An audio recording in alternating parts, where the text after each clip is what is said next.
Assalamualaikum warahmatullahi wabarakatuh. Allahumma sholli ala sayyidina Muhammad wa ala ali sayyidina Muhammad. Pemirsa KC News dimanapun Anda berada, salam jumpa kembali dengan saya Aziz Rahman di program Kabar Petang edisi Rabu 21 Juli 2021. Insya Allah beberapa menit ke depan kami akan menemani Anda mencermati dan menelaah berita paling menarik dan paling populer hari ini bersama narasumber yang kompeten di bidangnya dan tentunya dari sudut pandang Islam. Baiklah pemirsa, inilah kabar petang selengkapnya.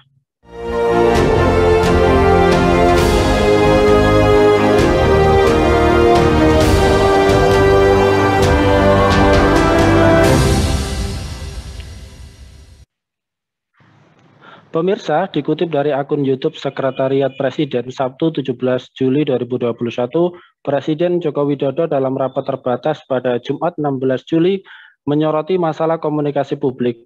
Dia meminta agar komunikasi pemerintah kepada masyarakat mampu melahirkan optimisme dan ketenangan. Mantan Gubernur DKI Jakarta ini mengatakan melonjaknya kasus COVID-19 membuat masyarakat khawatir, apalagi jika berurusan dengan kebutuhan makanan. Maka dari itu perlu dilakukan secara hati-hati. Jokowi memperingatkan agar para aparat pemerintah jangan sampai tidak sensitif terhadap hal-hal tersebut yang malah membuat masyarakat frustasi. Nah, pemirsa, apakah narasi yang disampaikan pemerintah sudah menimbulkan optimisme dan ketenangan rakyat? Kemudian, apakah kebijakan pemerintah memenuhi rasa keadilan rakyat dan bagaimana rakyat harus bergerak melakukan perubahan? Pemirsa, untuk membahasnya kami telah terhubung dengan anggota Indonesia Justice Monitor, Bung Dr. Erwin Permana. Kita sapa dulu beliau. Assalamualaikum warahmatullahi wabarakatuh, Bung Erwin. Waalaikumsalam warahmatullahi wabarakatuh, Bung Aziz Rahman. Ya, gimana ini kabarnya Bung Erwin? Sehat ya? Alhamdulillah sehat, mudah-mudahan Bung Aziz juga sehat ya. Ya, baik Bung, terkait dengan hal ini, jika Anda mencermati dan menelaah ini, bagaimana kondisi batin rakyat saat ini di bawah kepemimpinan rezim Jokowi Amin untuk saat ini nih Bung Erwin? Ya, terima kasih Bung Aziz. Yang pasti kalau kita memperhatikan kondisi batin rakyat saat ini di bawah rezim Jokowi Amin ini tidak dalam nuansa yang nyaman-nyaman saja, tenang, apalagi tentram-tentram saja. Justru kalau kita memperhatikan, itu menunjukkan kondisi batin yang berkecamuk. Bagaimana tidak berkecamuk batinnya? Setiap hari mereka dipertontonkan ketidakadilan di sana sini. Misalnya kebijakan PPKM saat ini, ya, masyarakat sangat dibatasi pergerakan mereka disuruh di rumah saja, tapi mereka nggak dikasih makan gitu. Ya, waktu Lebaran mereka nggak boleh mudik dengan alasan pandemi. Tapi objek wisata dibuka. Ya, kalau mereka melakukan perkumpulan, berkerumun, mengadakan pesta, mengadakan resepsi misalnya, maka mereka dicap sebagai pelaku kriminal yang akan dipenjara. Tapi giliran presiden sendiri yang memancing terjadi kerumunan itu, maka tidak ada hukum yang berlaku. Atau misalnya para petinggi negeri ini, atau misalnya orang dekat kekuasaan misalnya menggelar pesta, maka mereka aman-aman saja. Nah, dan juga kemudian kita memperhatikan bagaimana tenaga kerja asing dari Cina hari ini terus saja berlangsung tanpa aman, padahal masyarakat sendiri tidak boleh melakukan pergerakan. Selain dari itu, kalau kita memperhatikan situasi hari-hari ini, kita juga akan dipertontonkan kebijakan hukum yang suka-suka, Mas Bung Aziz.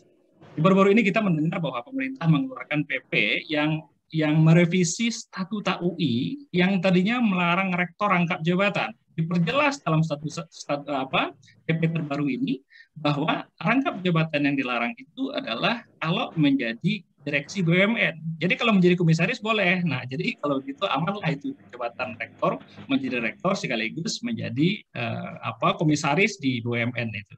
Nah, tentunya berikutnya bisa kita pastikan tugas rektor ya pasti mengamankan kekuasaan itu dari gangguan mahasiswa UI. Nah, Bung Aziz, kalau kita sedikit coba untuk semacam kilas balik ya, betulnya kekecewaan rakyat sebetulnya dapat kita telusuri mulai dari semenjak awal, bahkan semenjak pencalonan Jokowi Ma'ruf sebetulnya. Kita tahu sebelumnya Pak Ma'ruf Amin itu merupakan bagian dari simpul umat. Ya, beliau adalah ulama umat yang sempat saat itu menjadi semacam ikon, ya, ikon perlawanan melalui panggung 212 ya, terhadap penistaan agama yang dilakukan oleh Ahok. Nah, sedangkan di sisi lain ada Ahok yang jelas waktu itu merupakan sahabat Jokowi. Malah sebagian orang mengatakan Ahok dilindungi oleh Jokowi. Namun kenyataannya nggak lama kemudian ini bersatu. ya, Pak Ma'ruf Amin kemudian dipinang oleh Pak Jokowi untuk menjadi wakilnya, dan waktu menunjukkan bahwa Pak Ma'ruf Amin lebih memilih menjadi ulama penguasa daripada menjadi ulama umat. Nah, ini tentu menghadirkan kekecewaan yang sedikit di kalangan umat, terutama umat Islam. Kemudian kalau kita memperhatikan lagi, kekecewaan itu berlanjut ya, terhadap penyelenggaraan pemilu dari kardus yang digembok. Kemudian jumlah korban KPPS yang lebih dari 500 orang, ya. Kemudian terjadi demonstrasi menolak hasil pemilu yang dianggap curang oleh masyarakat, yang demonstrasi itu juga memakan korban puluhan orang. Kita tahu itu sejarah itu mudah tuh, dan kita temukan data-datanya. Kemudian terjadi pelantikan, ya, presiden wakil presiden lakukan tengah-tengah malam. Ngapain tengah malam? Apakah mau menghindar mau sembunyi dari masyarakat? Ya, terus kemudian setelah dilantik apa yang dilakukan? Ya kampanye, apa radikal, sedangkan prestasi yang diharapkan oleh masyarakat itu sangat minim sekali. Jadi bagaimana kondisi batin masyarakat hari ini? Batin masyarakat hari ini tersiksa, ya lahirnya pun merana. Jadi lahir batin merana, kira-kira gitu Mas Aziz.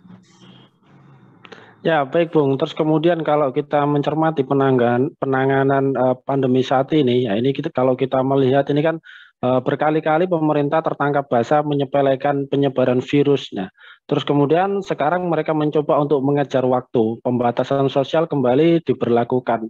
Apakah narasi yang disampaikan oleh pemerintah ini sudah menimbulkan optimisme dan ketenangan rakyat, atau malah sebaliknya ini, Bung Erwin? Ya, terkait narasi. Rezim ini saya kira tercatat sebagai rezim yang buruk dalam membangun narasi. Ya kita lihat saja, statement menteri dianulir oleh menteri yang lain, statement menteri dianulir oleh presiden, statement presiden dianulir oleh presiden sendiri, bahkan kadang-kadang statement presiden itu dianulir oleh menteri.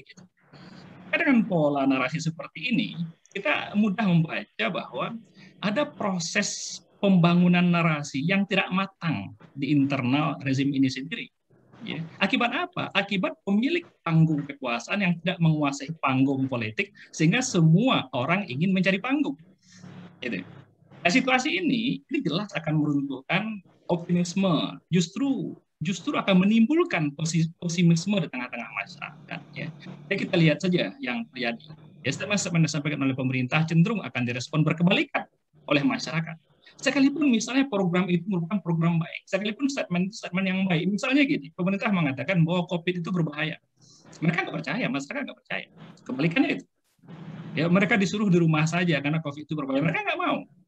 Kemudian buat program vaksinasi, yaitu jelas merupakan program yang bagus ya untuk meningkatkan daya tahan masyarakat menghadapi pandemi sekarang, itu program yang bagus. Masyarakat juga nggak mau, bahkan resisten dengan program vaksinasi. Gitu ya, sulit untuk menjelaskannya ya, walaupun penerimaan terkait dengan vaksin belakangan semakin membaik, tapi masyarakat menolak dulu gitu. Jadi ada semacam penerimaan yang berkebalikan dari pesan yang ingin disampaikan oleh pemerintah. Akhirnya apa? Ya, akhirnya ya saya terus terang agak kasihan dengan Pak Jokowi yang mendapatkan gelar yang sangat komplit dari masyarakat, yang mulai dari Pelangap Longo ya, kemudian disebut Pinocchio, Mukidi dan segala macam. Terakhir Naui juga menyematkan gelar The King of Lip Service gitu. Nah kan itu yang terjadi akibat proses membangun narasi yang tidak matang, yang justru menimbulkan pesimisme, meruntuhkan optimisme masyarakat itu. Kira-kira gitu, Bung Aziz. Ya, baik. Kemudian kalau kita mencermati, ini kan gelombang demi gelombang penularan virus ini akan terus berjalan. Ini seperti lingkaran setan kematian begitu. Nah, situasi ini seperti perang tanpa henti yang mengorbankan banyak nyawa. Luhut Panjaitan mengatakan bahwa banyak masalah di dalam penanganan pandemi ini. Lantas ketika Anda mencermati ya, ini apakah kebijakan pemerintah ini sudah tepat dalam hal ini? Apakah pemerintah sudah memenuhi rasa keadilan terhadap rakyat ini, Bung Erwin? Kalau kita memperhatikan, ya, jika kebijakan yang diambil itu kebijakan yang tepat, ya tentu mestinya tidak ada korban yang berjatuhan. Ya, kita lihat negara-negara yang berhasil seperti New Zealand, ya, atau misalnya Vietnam, mereka berhasil menghadapi pandemi dengan kebijakan yang tepat. Itu jika kebijakannya tepat. Tapi kalau kita memperhatikan realitas yang ada di negeri ini, korban semakin hari semakin tinggi. Angka kematian sudah lebih dari 70.000 jiwa, itu orang Indonesia semuanya. Dan itu nyawa manusia semuanya, ya kan? jumlah penderita yang terinfeksi saban hari itu juga sudah lebih dari angka 50.000 tiap hari. Ya, dan itu yang ketahuan saja. Artinya kebijakan yang dilakukan selama ini merupakan kebijakan yang tak tepat. Ya jelas kebijakan yang diambil pemerintah terkait dengan pandemi ini tidak tepat dan tidak konsisten. Gitu. Kebijakan yang tepat perlu dilakukan dengan konsisten. Inilah sudah kebijakan yang nggak tepat, nggak konsisten pula. Gitu. Kita lihat misalnya dari awal, Mas Aziz, dunia medis itu merekomendasikan bahwa untuk menghadapi pandemi ini solusinya adalah lockdown. Ya, tidak boleh ada pergerakan sama sekali. Tentunya di Indonesia bisa dieksekusi dengan undang-undang karantina wilayah. yakni masyarakat tidak boleh bergerak, namun semua kebutuhan ditanggung negara. Kan itu yang dijelaskan oleh Undang-Undang tentang karantina wilayah, itu termasuk hewan peliharaan mereka ditanggung itu. Tapi apa yang terjadi di awal-awal, Bung Aziz? Ya.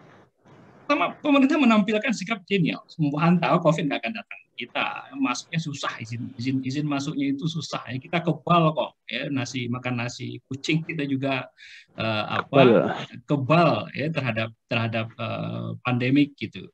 Nah, akhirnya yang tadi masyarakat juga genial, masyarakat juga lebih abai lagi. Gitu. Tapi kemudian begitu ada kasus pertama Maret 2020 diumumkan gitu, baru kemudian kalang kabut, sudah telat sebetulnya kalang kabut, tapi telat itu kebijakan yang tidak tepat, yakni PSBB, ya pembatasan sosial berskala besar. Yang jelas, yang tak jelas itu dasar hukum PSBB itu apa? Padahal sudah jelas ada karantina wilayah kita jalankan saja. Tapi diambil PSBB yang tidak jelas dasar hukumnya. Kemudian hari ini pelanjut menjadi PPKM gitu. Masyarakat dilarang kemana-mana, ya tapi mereka tidak diberikan makan. Ya katanya hari ini di berbagai macam media kita mendengarkan bahwa pemerintah memberikan bansos, bantuan sosial kepada masyarakat. Mana bansosnya? Nggak pernah sampai ke saya masyarakat Indonesia, nggak pernah sampai ke saya, nggak tahu sampai ke Mas Aziz apa enggak. Ya, ke tetangga saya juga nggak sampai. Gitu mana bansosnya? Jangan-jangan itu hanya opini saja yang disampaikan di media sosial gitu. Ya melalui situs disampaikan bahwa akan ada bansos, mana bansosnya? Padahal kita yang ada di Pulau Jawa ini belum sampai. Bagaimana dengan masyarakat yang ada di ujung Papua, di ujung Sumatera sana, bagaimana kondisi mereka gitu. Sehingga menjadi wajar kalau ada yang memplesetkan PPKM ini ya pelan-pelan kami mati. Ya itu kan masyarakat memplesetkan seperti menjadi wajar saja gitu. Gitu Mas Aziz. Ya, baik Bung. Terus kemudian ini kendati demikian, ini kan kalau kita melihat dan mencermati kegagalan dalam penanganan pandemi ini merupakan cermin ya dari sistem politik dan ekonomi yang sudah rusak. Lalu apa dan bagaimana rakyat ini seharusnya bergerak untuk melakukan sebuah perubahan ini, Bung Erwin? Saya setuju bahwa semua kegagalan ini merupakan akibat ya. Ini bukan faktor penyebab. Faktor penyebabnya apa? Faktor penyebabnya adalah seperti yang Bung Aziz katakan, ini sistem politik dan ekonomi. Apa sistem politik yang diterapkan saat ini? Jelas demokrasi sekuler. Apa sistem ekonominya? Kapitalis. Jadi kalau ditarik semacam benang merah atas seluruh kegagalan, itu merupakan akibat implementasi demokrasi kapitalis dalam kehidupan bernegara. Simple. Itu logiknya seperti itu. Maka pada titik ini harus terbangun sebuah kesadaran bersama akan solusi mendasar. Apa solusinya? Jelas solusi mendasar itu tidak ada yang lain kecuali Islam. Ya, sekuler kapitalis itu merupakan sumber penyakit. Islam itu solusi atas seluruh penyakit yang ada itu. Implementasi Islam secara totalitas dalam kehidupan itu akan menjadi jawaban tuntas yang akan menyelamatkan kita dari berbagai krisis multidimensi yang terjadi saat ini. Ya, maka pergerakan rakyat adalah pergerakan perasaan, pergerakan pemikiran, membangun pemikiran, ini bergerak untuk tidak lagi menggantungkan harapan kepada kapitalis sekuler demokrasi ini, melakukan hijrah pemikiran ya terhadap Islam, penerapan Islam secara sempurna gitu. Islam itu indah dengan segala kesempurnaannya, Bung Aziz. Ya justru akan rusak kalau dicampur-campuri dengan berbagai macam paham semacam demokrasi atau apapun. Maka jalankan Islam secara sempurna, rahmatnya Islam akan dirasakan oleh sekalian alam. Ya, baik Bung. Terus kemudian jika kita memahami bahwasanya perubahan ini adalah sebuah keniscayaan, lalu siapa ini kira-kira motor penggerak perubahan umat untuk saat ini, Bung Erwin? Ya, Tentu saja, motor penggerak umat itu adalah kelompok yang benar-benar serius membimbing umat ke arah Islam. Ya, kalau kita sudah bersepakat bahwa satu-satu solusinya itu adalah Islam. Ya, kelompok itu tentu juga harus memiliki konsep kehidupan yang Islami, serta tidak hanya memiliki konsep, tapi juga tahu bagaimana cara mewujudkan kehidupan Islam itu. Namun mereka bukan orang yang haus dengan kekuasaan politik. Nah, Bung Aziz, saya ingin katakan bahwa kriteria yang baru saja saya sebutkan itu hanya ada pada kelompok Hizbut Tahrir Indonesia, HTI.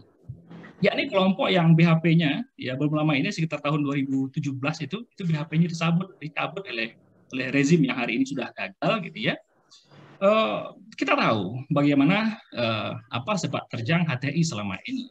Beliau HTI itu merupakan ormas yang konsisten memperjuangkan Islam. HTI tidak berkompromi dengan paham-paham komunis PKI, apalagi kemudian mengucapkan selamat hari lahir gitu, nggak pernah mengucapkan selamat hari lahir pada partai komunis. HTI juga nggak pernah kasih rekomendasi untuk impor tenaga kerja asing dari Cina. HTI nggak pernah melakukan korupsi atau melindungi para koruptor, nggak pernah menggadaikan kekayaan negara. Justru sebaliknya, menyuruhkan stop privatisasi kekayaan alam, stop jual BUMN, stop imperialisme asing terhadap negeri ini, stop melakukan impor, kita ini negara kaya gitu ya.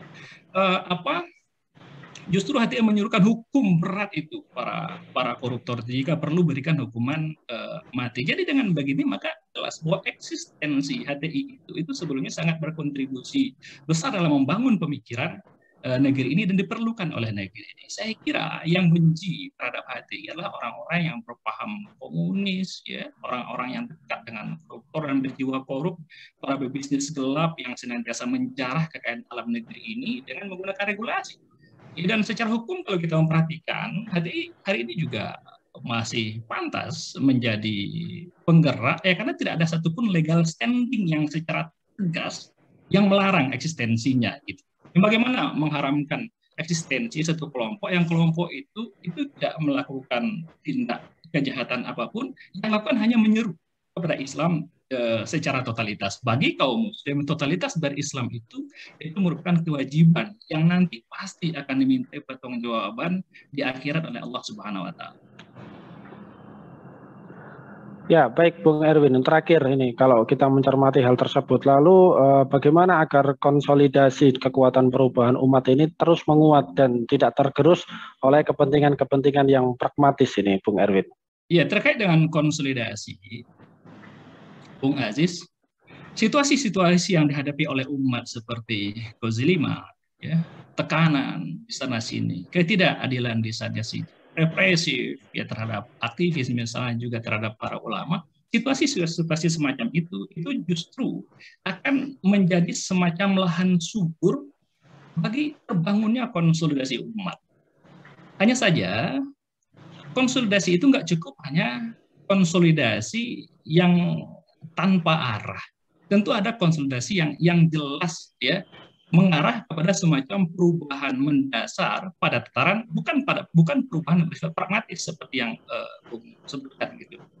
Sebab saya kira sudah habis energi kita untuk berubah dari situ kondisi pragmatis ya kepada kondisi pragmatis lainnya. Kita sudah sering berubah dari orde lama ke orde baru ya, kemudian berubah lagi hari ini kepada orde reformasi tanpa ada satupun perubahan nilai yang berarti. Ya. Jadi jika tadi saya sebutkan bahwa motor penggerak itu merupakan HTI, maka konsolidasi itu harus dilakukan dengan HTI. Ya, itu logisnya, itu pemikiran logisnya seperti itu. Jika kita sudah tertunjukkan bahwa motor penggerak itu HTI, maka konsolidasi dengan HTI kan gitu. Itu logiknya, ya.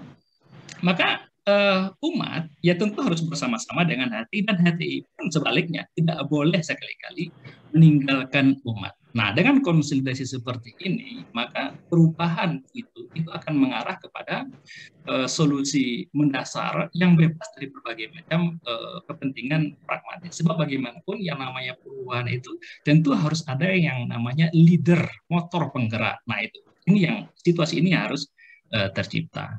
Mungkin saya kira gitu, Bung Aziz. Ya, baik Bung Erwin Permana. Terima kasih atas kesempatannya bisa hadir di Kabar Petang pada edisi kali ini. Semoga Anda beserta keluarga senantiasa sehat selalu dalam Amin. lindungan Allah Subhanahu wa taala. Amin. Assalamualaikum warahmatullahi wabarakatuh, Bung Erwin. Waalaikumsalam warahmatullahi wabarakatuh, Bung Aziz Rahman. Ya, baik pemirsa, itulah Bung Erwin Permana dari Indonesia Justice Monitor. Pemirsa Kabar Petang, semoga Anda mendapatkan banyak manfaat dari acara kami. Sampai berjumpa lagi besok di jam dan channel yang sama. Jangan lupa like, comment, share, subscribe, serta tekan loncengnya agar tidak ketinggalan update terbaru dari KC News. Karena disinilah Anda akan mendapatkan informasi aktual dari sudut pandang Islam. Akhirnya saya Aziz Rahman beserta seluruh kru yang bertugas undur diri. Assalamualaikum warahmatullahi wabarakatuh. Waalaikumsalam.